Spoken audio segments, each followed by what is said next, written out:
Okay, we are recording. Today is April 7th, and I'm Carrie Arnold. I'm the Program Director for Evidence-Based Coaching here at Fielding Graduate University. I want to welcome you all to this seminar. This is part of our Coaching in Context webinar series. We bring in different speakers who either have coaching-related material or material that we believe coaches need to really understand. And today's topic is falling into that category. I had the privilege of actually studying with Ellen. We did our PhDs together at Fielding, and she has focused so much of her work on women leadership. And so I'll introduce her in a second, but let me talk a few logistics. As you're coming on, go ahead and keep yourself on mute. I welcome you to introduce yourself in chat, ask questions, or make comments in chat as Ellen presents, and I'll serve as moderator and ensure that when the time is right, your information is relayed to her, and at times she may even invite you to interact. And this session is eligible for Coach Continuing Education units. This is content that's not specific to core competency, it's resource development time. And the CEU will be emailed to you about 3 weeks after the session. There's just two things that you need to do. You need to be fully present for the webinar. And at the end, you just need to complete a short evaluation. And I will put that hyperlink in the chat box as we near the end of the session. And at this point, I want to pull up the formal bio because I want to share a little bit more about Ellen.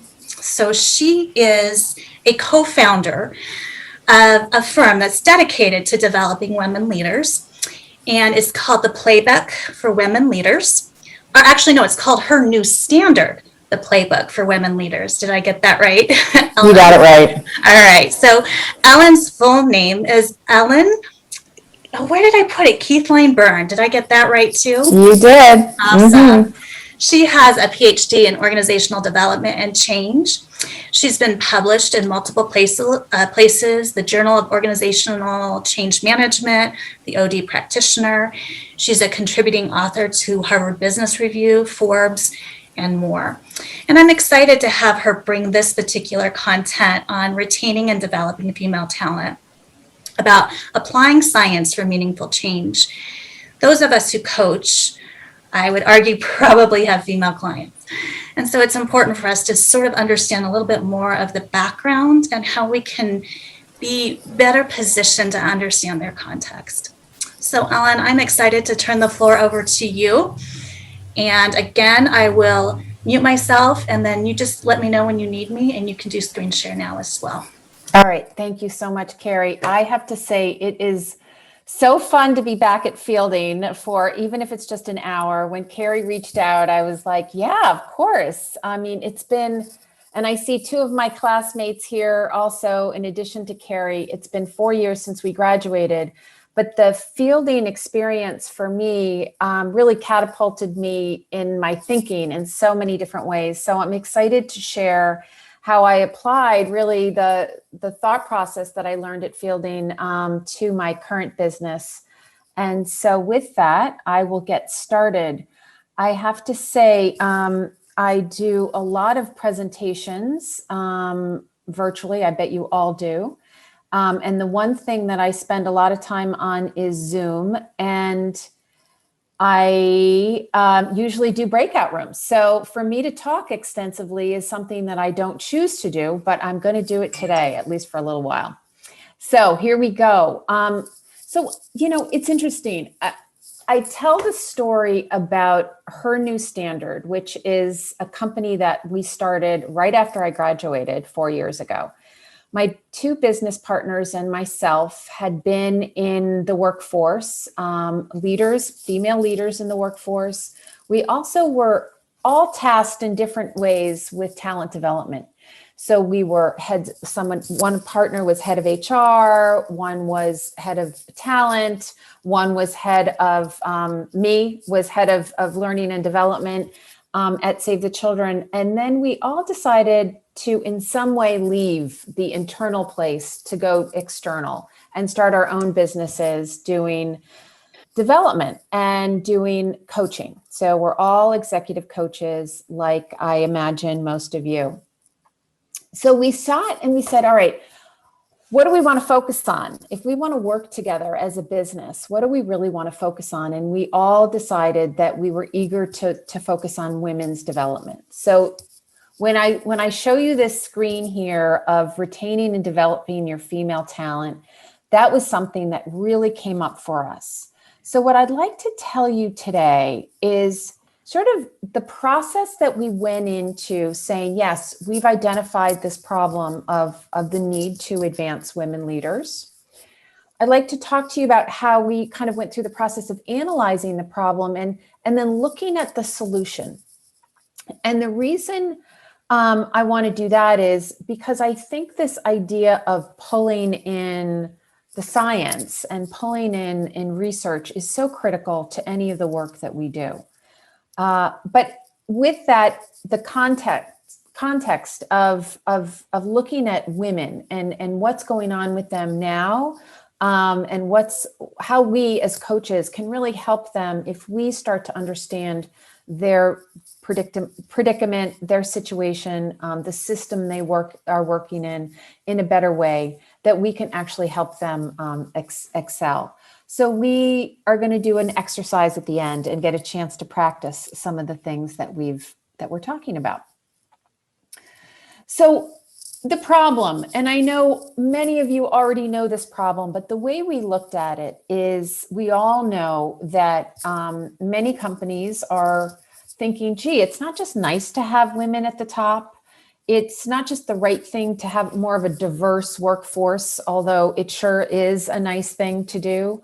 It actually does impact business results. It impacts the bottom line. It impacts innovation. It impacts customer attention, all this good stuff related to profits. So all of a sudden, companies are saying, wow, hold on, this is important. We need to pay attention to this. So when we look at it, we say, all right, yeah, women are in the workforce, almost 50%. Many of them get to the manager level. That's great, almost 40%. Awesome, right? But all of a sudden, they get in the middle management position and they don't get to that next level. They get stuck at that middle place. And so we said, my business partners and I said, all right, we really want to understand that middle place.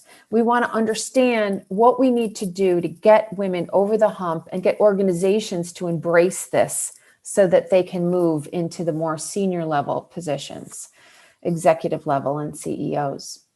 So we started to say that middle place is the problem. That what is it about women and their culture and their system of a business that gets in its way? So that was the problem. So what we said is, all right, so let's analyze this problem. Let's look at it and say, all right, from our own experience, what do we know? We've all been around the block for a while and we've seen it. We all know that we've been working in leadership development and coaching for many, many years. So how do we know that it worked? What do we know that we've learned from that particular experience? And then what does the research say? How do we go about really understanding it? Who are the people that have just been studying this for a long period of time that understand it better than we do? And then finally, once we started to noodle around the research and our personal experience, we said, you know what, I think what we do pretty well is run leadership development programs. So let's try that on. Let's take this stuff and see if we can create something and prototype it. Let's just, and any of you that study innovation, it's all about our creativity. It's just about coming up with an idea and giving it a shot, trying it out, seeing what works, what doesn't work. Let's play around with it. So I hope as I'm talking, the work that you're doing, you're starting to think about pieces of what are you doing that might be helping you, trying on something new, to experiment in some way. So what we did was we did a short program with 8 individuals, and we measured every inch of it. We decided what we wanted to do is start to look at, if we do something at the beginning of our program that helps women identify what they need to work on in order to get to the place that they want to move to, and then focus on that behavior, one behavior, and start to shift that behavior over time through the help of support, of all different kinds of support, and one of them being a coach. How can we start to shift behaviors? And let's measure that. And so through this prototyping, we learned a ton about what really works and what doesn't. And we still, of course, now 4 years later, are still tweaking our programs as we move along. But that prototyping was very, very key in our development. So, okay, so then we get this 6-month program, which is our flagship program, and it's really starting to do some cool things. We're still diving into the research, and we're still diving into what we know. And coming from fielding, I don't know about in the coaching program, but it's all about, in the OD program, it's all about organizational systems. So I could not help but still be able to see the women that we're working with, they're living in an organizational system. It's very complex. And what we know about the organizational system is that every business, and most of the work that we're doing is for profit, although there are some large nonprofits. It's designed by men for men. And not that that's necessarily a judgment of anything, but it's just, that's the way it is. That's what's been created over time. And so if we want to start to really think about advancing women, we need to understand that there's a natural flow for these men to go through and advance.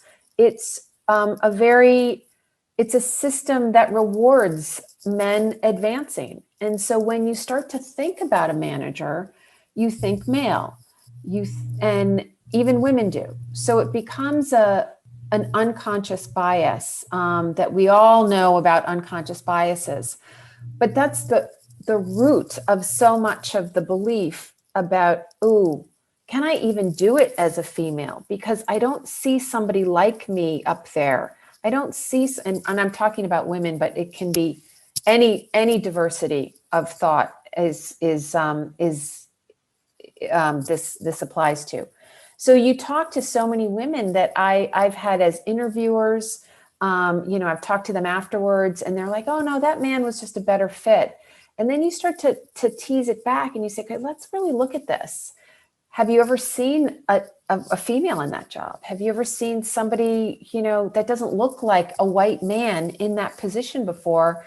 And they start to say, I don't think so. I'm not sure. And so you can start to make this unconscious bias. So the systems were so ingrained in all of us. We know this.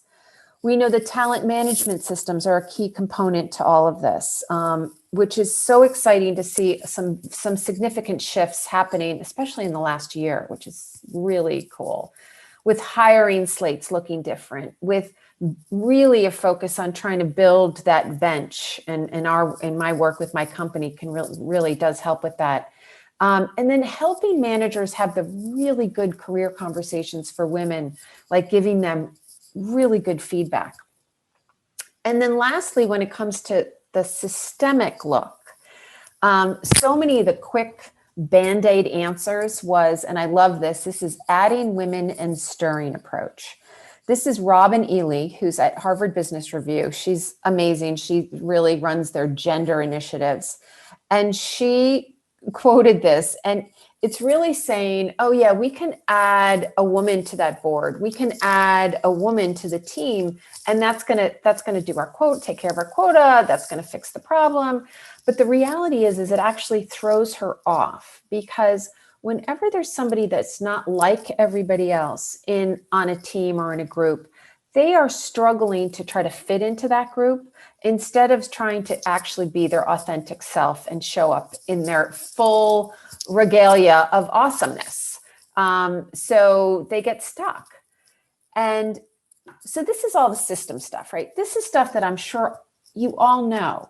Well, here we are as a new business. Her new standard was looking at this. We're 2 years into it and we're thinking, I've just left fielding. I have to think about systems. This is so important. And so we thought if we want to help women and organizations, then we need to be consultants on this topic. And I share this with you because what we realized after 2 years is that we're not very good consultants, that this is not really where our expertise lies, but that this particular slide and this information is critical for us to understand and use in our work, but not be the person that comes into an organization and say, I'm going to help you fix your entire system. What we ended up doing and realizing through some struggles along the way, bumps in the road of a new business, is that actually we're better at coaching. We're better at leadership development. So what I share that with you because as entrepreneurs, as small businesses, we try things on and then go, maybe this doesn't fit. But what this does fit is we need to know this information and we need to help the women that we work with and their managers and their HR people understand it so that it can help the individual women who go through our programs. So after with the bump in the road or while we're figuring this all out, we're also looking at the research and it's saying, you want to help women, really individuals, move to that next level. The 3 key components that we came up with from the research from Elia Barra and Kolb, who wrote this awesome research report in 2011 on women's leadership development programs. And they really talked about these tools and topics have to be with the lens of unconscious bias. We have to be thinking about that in all elements. And so when we're designing a program, when you think about unconscious bias, you're always thinking about, okay, so how are you viewing other people and how are other people viewing you? But there's also the element of how are you viewing yourself? So what's the bias that you have on yourself? And we tease that out to what's the stereotype that you have about yourself, or what's the belief you have about yourself and what you're supposed to be doing and what is serving you and what's not serving you, based on all of our cultures that we grew up in, all of our societies, all of the cultures of the organizations that we're living in. The third thing was we know we need, and it's really cool because we get asked all the time, well, how can you have programs just for women? Men need it as well, right? They need to develop as leaders. And so we said, well, you know what? We want to, we know that women need a safe place to build these skills, to support one another. And the reason being is they need to be able to be comfortable stepping out of their comfort zone. They need to try on mistakes and falter and have a supportive group around them. So we know that not always do women need to be in leadership programs that are just solely for women. But yes, it helps at a certain point, especially at that middle range when they're moving to that higher level. We also know from the research is that when you can ground it in their purpose, and I know as a coach, that's the first place so often you go is sort of the values a person has and what's the real purpose that you have in life. So when you can ground them in the purpose, what matters most to them and who they really want to be, get that reflection of that growing into them, it's so critical because that is the key component to helping them find their path within the organization, to find their voice, because they're able to really say, oh, wait a minute, I can see why I'm here. This is the importance of why I'm here. And when you can connect it to the organizational values, then it's even stronger.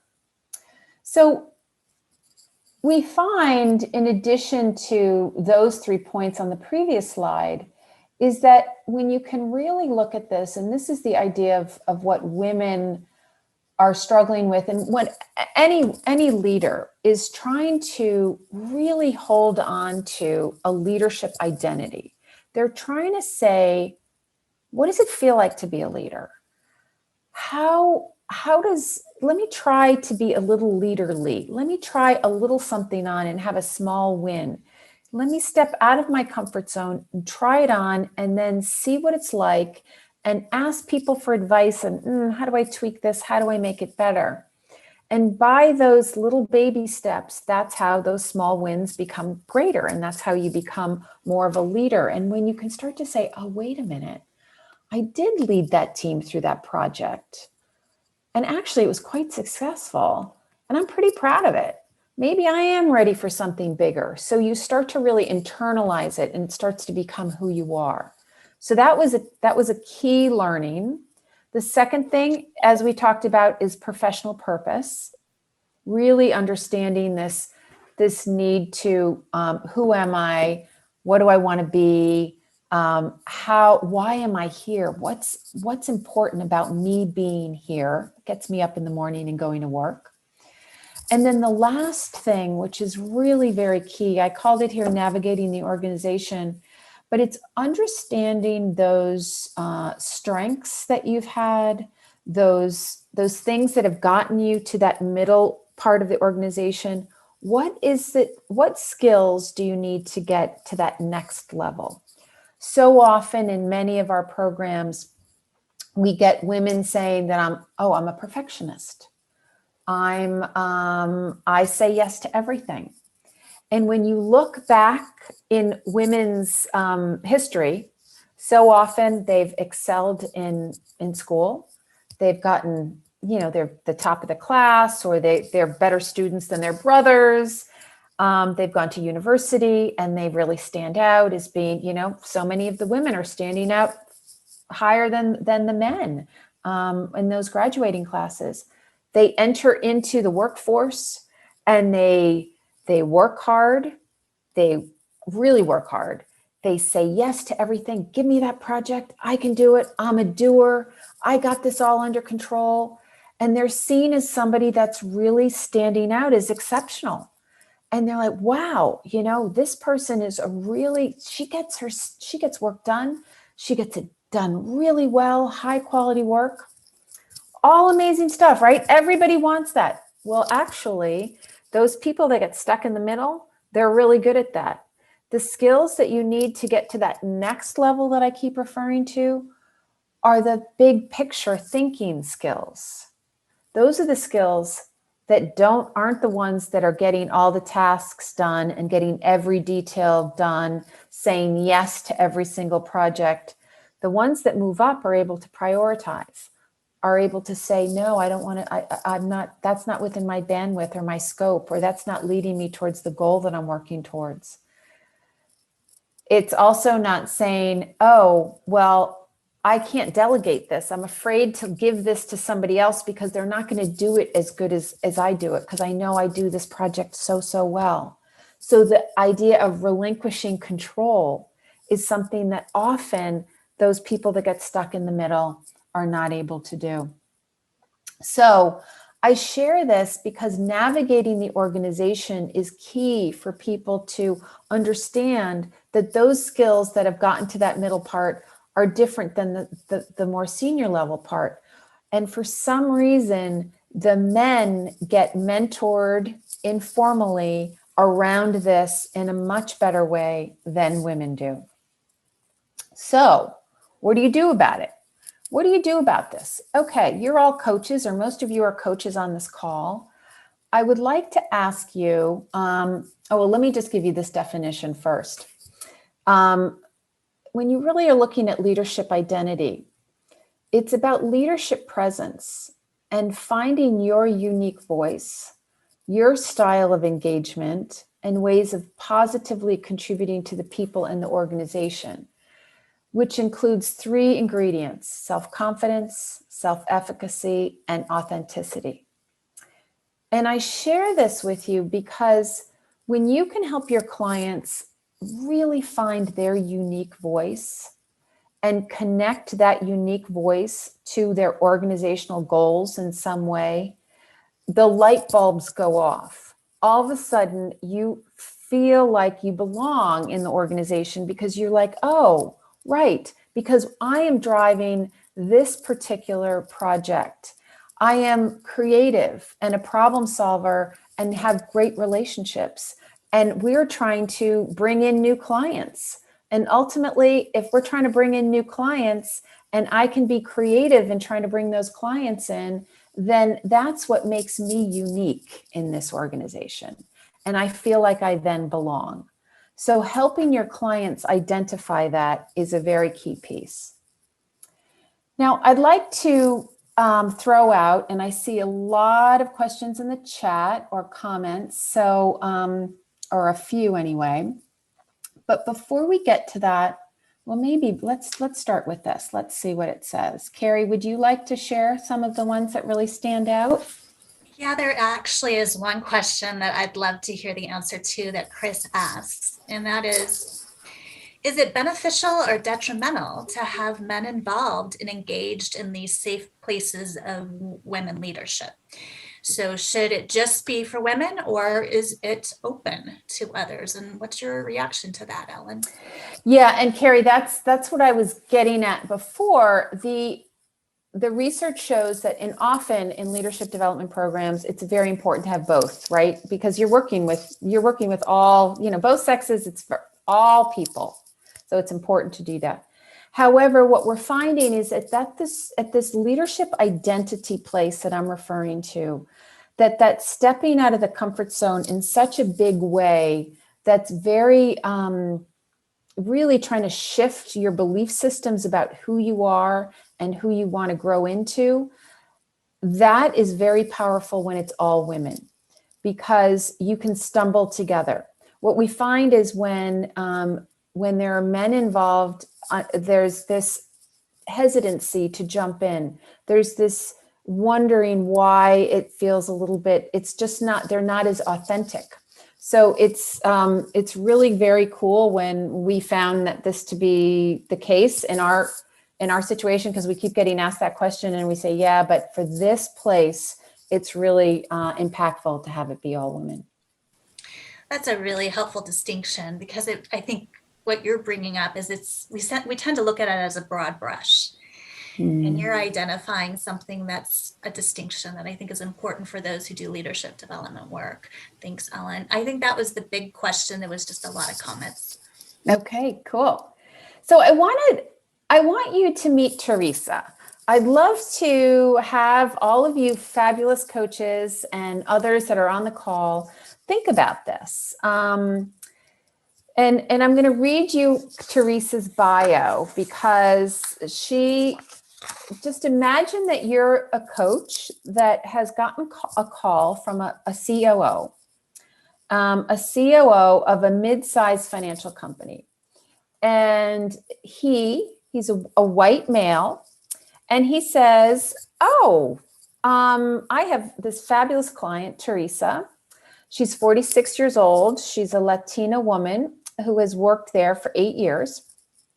She came in as an assistant director and quickly became a director 6 years ago. She's really would love to be a VP, but she keeps, she goes up for these roles and then doesn't get them. And she's really getting quite frustrated. So after you started so you said, okay, all right, well, let me meet Teresa. Let me have a one-on-one and get a chance to know Teresa, and I'll think about this coaching engagement.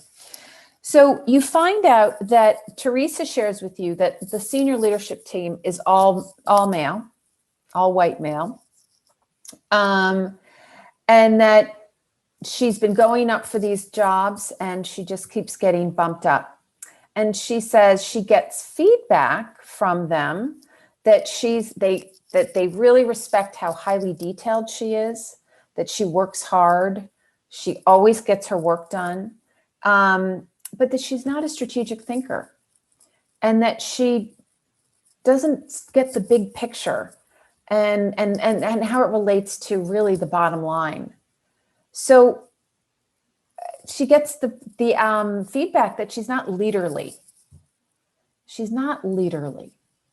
So I would like to ask you all, and I would love to have this be, and I'm going to stop sharing, have this be a conversation. And if you want to take yourselves off mute and jump in or put it in the chat box, what are some of the factors you would consider as you're working with this woman, Teresa? It's a very familiar story, Michelle says. Had a client with that same feedback. So what are some of the things that you would consider? What are the factors that you would take into consideration? Ellen, it's Michelle. I might go first just because I put that comment in. I have heard this many times from different female clients over the years. The scenario that you described in terms of multiple applications, what I might encourage her to start with, in fact, is I would ask her how, about the follow-up conversations that she's had with the executive. Can they help her put a sharper definition on strategic? What that means, what that looks like, and try and get, invite more of their thinking as to what are they seeing of some of the limitations of her qualifications or perhaps behavior. Right. Okay. So ask them to really share more feedback, more detailed feedback about what they see, what she. Yes, exactly. Invite more feedback so that you've got some, something more granular than just kind of that broader statement that the COO provided that she's not strategic enough. Right. Gotcha. Okay. Something more specific. So she can really start to think about how does she change that behavior? Help Teresa appreciate what are some predispositions associated with her personality. Okay, so help her understand her personality better, maybe doing some assessments with her, giving her a chance to understand how she shows up. Yes, absolutely. Yeah, I think I'd want to start with what does she feel? What does strategy look like to her, and where's the disconnect from her point of view, right? Start there. Absolutely. What's the disconnect for her, and how does she see the situation? Thanks, Charles. Yeah, absolutely. The other thing that to inquire about is whether or not Teresa has an ally, or has she been given the opportunity to be mentored. So, for example, like someone else said, I have seen this this particular pattern as well, and oftentimes people have not been given the opportunity to even attend meetings where a lot of strategic thinking is occurring. So they have no idea what people are talking about when they say become more of a strategic thinker. Absolutely, Marcia. Thank you for sharing that. That is so true. I mean, we throw this out to people and it's just like, well, what is that? What does that really mean? And, it's interesting. We do a lot of this in our programs, and one of the podcasts that we share is, why are there so few CEOs that are female? And when you look at it, is so many women are that are the senior leaders tend to be the head of HR, the head of the lawyer. Oh my God, I'm blanking on their name because I've done too many of these today. The GC, general counsel, and or not necessarily the head of a business unit. So all of a sudden you get somebody that's really got to understand the financial acumen of a company and speak to that on a regular basis.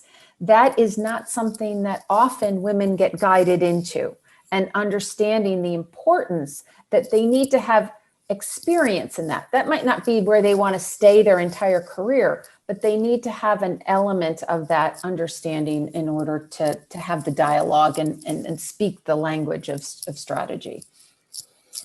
But thank you, Marcia. I had a client who had that feedback. And by the way, that happy ending is she got a new company and a 30% increase in her earnings. But but I think part of it too was helping her, that's feedback that's really hard to know what to do with. It's like, what does that mean?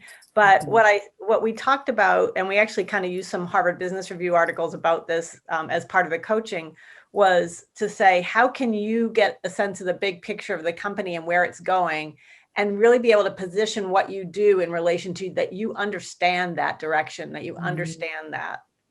And so she started really being a student of her company, if you will, in a more strategic way, and starting to have conversations around how what she was doing was connecting to that, asking questions, saying, you want me to do this, you want me to do that, which one is the most important from your perspective? And she ended up getting the sort of, I might go as far as say sponsorship of a CFO, which became really helpful. So her starting to see herself as being not just someone who's good at doing the to-do list and being the good student and the good soldier, but starting to see the picture, connecting what she was doing to what the company's mission and purpose and strategy was.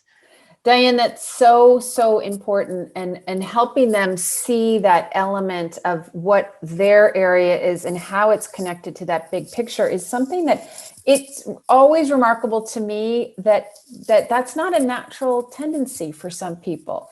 And so as coaches, asking people, encouraging people to have conversations with all the different departments, all the different areas, like, do you know somebody at the head of finance or in legal or in whatever area, so that you can really start to nurture those relationships. And it's the networking aspect of becoming comfortable and knowing that everybody's, I don't like networking. It's not good. It's not fun.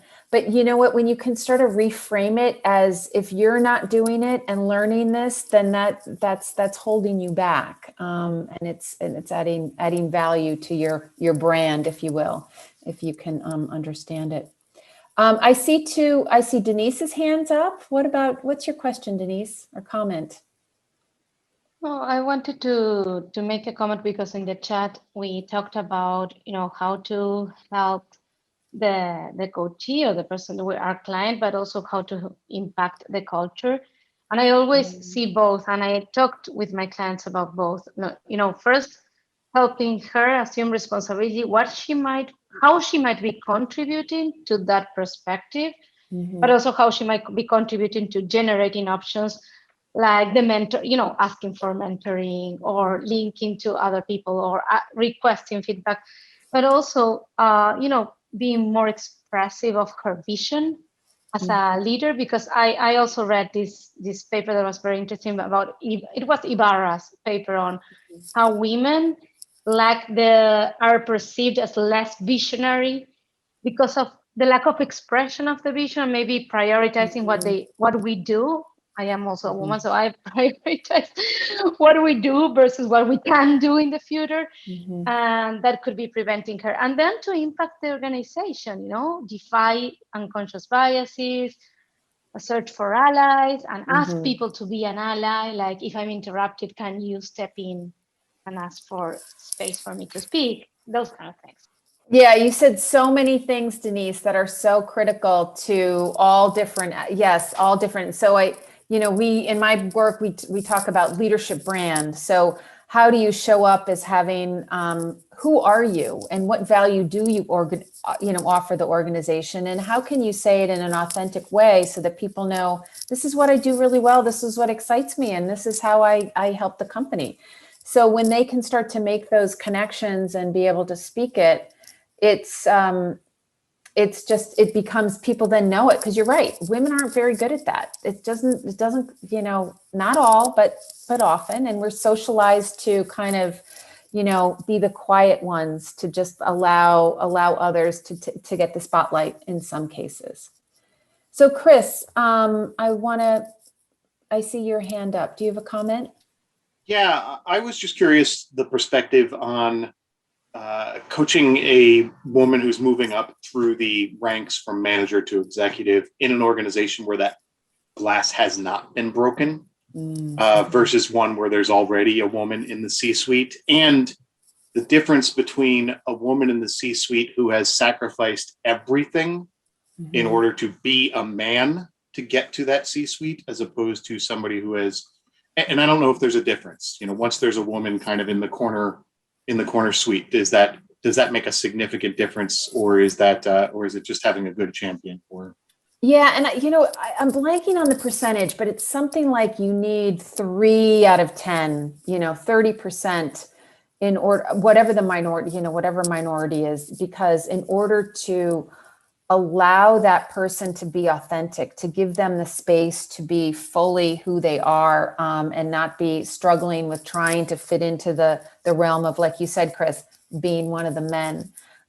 Yes, it's enormously more challenging to break that glass ceiling, as you might imagine. And in this role, this example that I gave you, this client in this firm, it's all white men. So I challenged you to come up with some ideas on this. And one of the things that I wanted you to think about is, if a COO called me and asked me this, I would want to challenge the COO before I took this client on to say, okay, yeah, I hear you. You want to try to help her advance, but what's really going on here for you as the COO, for the other people on the executive team? Are you willing to take a hard look at your own biases? Because if there aren't any other females on there, what else is really going on? Is it your unconscious bias that's coming up? And if he's not willing to have that conversation with me, I would say, no, thank you. I wish you all the best, but I need you to, if you really want to help this woman advance, then you need to take a hard look at yourself and your team, and do the work as well. Because it's not about, I did a program this morning, and it's not about the leadership development or the coaching application, who, no matter how fabulous you are as a coach or a leadership development person, if the manager is not involved on some level, or there's some sort of advocate that can really help them integrate their learning and allow it to grow and foster afterwards, it doesn't have nearly the same impact. So that piece is very critical. Again, it's about the system needs to support the process. So Carrie, I see some other comments here and I have not read them all. Is there something else that has popped up? Well, there's been so much, and I've loved watching the discussion. I think you've covered quite a bit. I think one of the things you mentioned, and I'll just reinforce it because someone mentioned it earlier, is what does it mean to be an ally, a mentor, a sponsor of this woman who's been asked to be more leaderly, and really assessing, does the organization understand what effectiveness looks like to be an ally? But I do encourage anyone who put a question in that you don't think Ellen has fully addressed, I welcome you to put your video on or your mute button off and ask that directly. Michelle just asked one here. What do you do when you realize that the system is not favorable to supporting women leaders? How do you handle this with prospective opportunities? That's a tricky question. That is a very tricky question, Michelle. Yes. It's the $1 million question sometimes when you're a coach and you're trying to make a living. But it's real. And I think, as the example that I just gave you is, I think you have to really see how far the client wants to work. And if the client is not the individual, your one-on-one client, but I mean the customer that's calling you. If the organization is not supporting this woman, then you as a coach have to help them see what they have influence on, what is within their control and what isn't in their control, so that they can at least own, hey, listen, this is what I can do. I can make the most of my time here, or I can choose to leave.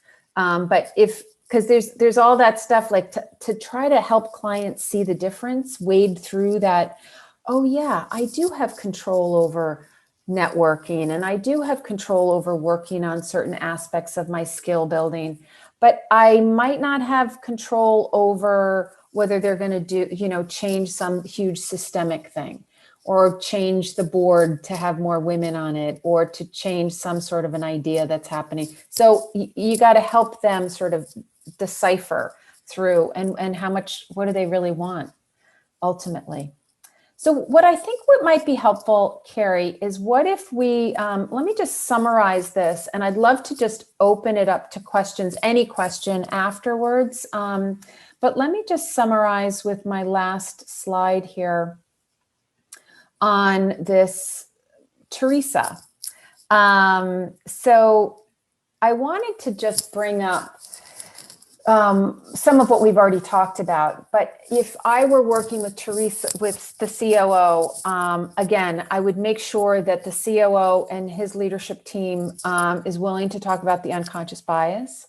I would want Teresa to understand the double bind that often women get put into, but do it in a way that's, hey, this is the reality of, you can be, for all of you that know the double bind, I'll just repeat it for those that don't. The double bind is women are so struggling with being nice because women are supposed to be really nice. But if they start to really make some very serious, difficult decisions or challenge something in some way, they can come across as being too tough. And so instead of, if a man did the same exact thing and responding in a certain way, they would be viewed as, oh yeah, that's great. They're being assertive. Whereas a woman might get, she's being really tough. She's being aggressive. And I've had female clients that keep getting that they're aggressive.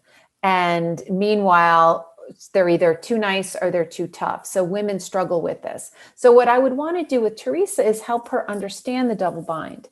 And where does she want to be? And how can she show up with the help of her COO and her manager to show up as assertive and making tough decisions and being the one that is making, is looking like a leader in his mind because she makes these decisions and shares her opinions within certain contexts. I'd also want her to know that, yeah, it doesn't look like she has many role models in her company. So who can she pull from maybe another organization or get a mentor or a sponsor that will really help her elevate her status and support her, because there's not a lot that she sees within her company. And then for her to understand that what got you here won't get you there, meaning that perfectionism that she does, that need to just take on all these projects is not what's serving her now. And how can she start to reframe her thinking so that she can grow into, oh yes, I need to take on bigger projects that require me to be a delegator. What do I need to do to shift my mindset around that? So those are just some of the things that I would close with as it relates to this. And I'd love to just open it up to questions for anybody that has anything in general that they'd like to bring up as it relates to this topic. Hi, this is Marcia, and I have a question. I really appreciate those issues that you just listed there to address. And one of the ones that perhaps, I don't know if you've talked about, is that of intersectionality. Because when I am coaching Black women, or in some cases, Latinx women, even Asian women now, that whole notion of intersectionality emerges. So you're not just talking about gender, but ethnicity or race. And so how does that become part of not just the coaching conversation, but the conversation with stakeholders? So, for example, the CEO or the COO. It's Marcia, it's such a real conversation, and it's very, you'd like to think that a lot of these senior teams are now all talking about it, and some are really talking about it and making clear action, and some are just doing the do and not really bought into it. So it's real. It's obviously it's very, very real. And so for instance, Teresa being a Latina, having that as kind of something that she's also challenged with, especially if it's all white men at the top. So having open, these courageous conversations that so many of these companies have, And being able to say, as the COO, like, if I were coaching the COO, I'd say, hey, listen, what kind of open conversations are you having with Teresa? What, or with all your staff, what are the things that you're struggling with? What don't you understand? How can you understand Teresa and some of your other people that might not be feeling like they're fitting in right now? Like asking them, being curious. So, when you can, I'm sure you all work with these, when you work with these senior leaders that are curious and they admit they don't know enough and they want to know more, and please tell me more, educate me. It's so exciting to work with. And then when you work with those that are just like, no, I've got it. I understand it. I have it all. I'm the CEO. Of course, I know everything. I'm like, no, thank you. You know what? If you're not going to look at this. So, Marcia, I'm not sure I'm answering your question. I'm just saying it's real. It's such a real issue. And we're all trying to figure it out.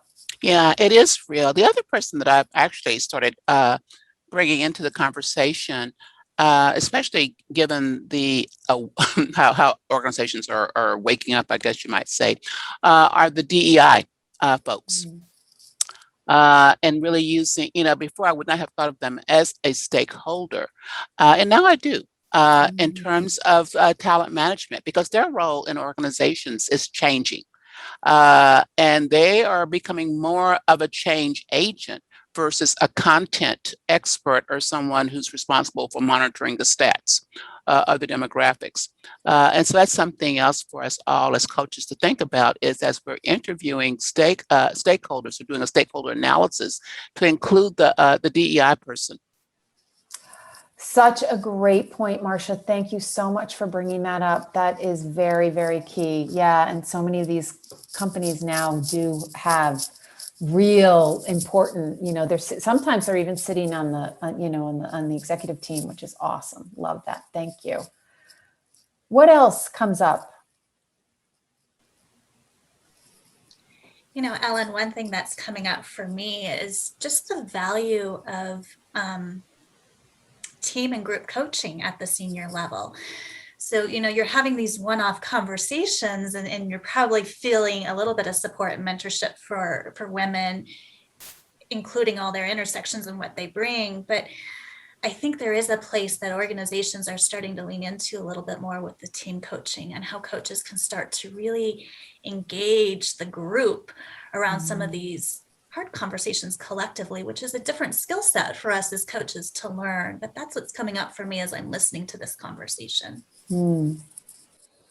So important. And I do see group coaching as such a great way to get, especially having these kinds of difficult conversations. And I do think that especially, some of these senior leaders, to have somebody that understands it and is willing to facilitate the conversation would be brilliant, because I think they're hungry for it in the right environment anyway. Any other questions? Let's see. I see, Denise could help also to facilitate leadership team meetings to challenge them in situations and demonstrate how to do it with assertiveness and respect and open up conversations. Yeah, absolutely. Definitely. Anybody else have any other comments? I think this is very, it's been such a pleasure to talk to everybody on this call. Thank you for jumping in and having these great questions and being engaged in it. I think it's so exciting to be back at Fielding, and I'm sure you're all doing great work, and I would love to come back another time. Thank you so much, Ellen. And I did put a link to the evaluation in the chat box. I'll add that one more time. And I also just wanted to do a just quick promo that we do have a coaching symposium coming up next month. It's full days, May 5th and 6th, and you can learn about it by going to coaching.fielding.edu. These are the conversations that we'll continue to be in during that symposium, so I hope you'll check that out. And again, thank you, Ellen, for coming and sharing your expertise. We do these Coaching and Context webinars monthly. So we will skip May because of the symposium, but we'll be back in June. And I hope everybody has a wonderful day. Bye, everyone. Thank you.